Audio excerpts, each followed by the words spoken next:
Pythons are large, muscular snakes with smooth, shiny scales, a long, slender tail, and a triangular head.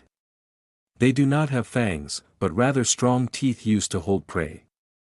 They have heat-sensing labial pits, which help them detect prey and sense the temperature of their environment. Shape and characteristics. Length. Pythons are usually very long and large, ranging from 3 to 6 feet in length depending on the species, with some species, such as the reticulated python, reaching up to 30 feet in length. Head. Their heads are triangular and contain eyes, nostrils, and a forked tongue. The tongue helps detect chemical signals from the environment, which then reach the Jacobson's organ inside the mouth. Scales. The body is covered in smooth, shiny scales, which help them move.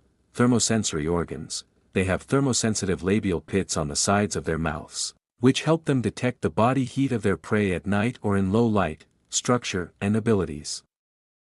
Muscular body. Their bodies are muscular and strong, which helps them grip their prey. Contraction.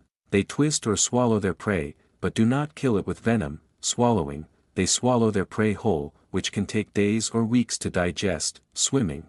They are good swimmers and prefer to stay near water. Other characteristics. Color. Their body color can vary, such as brown, olive, golden, or striped. Teeth and jaws. Their teeth are sharp but not venomous, and they use these teeth to hold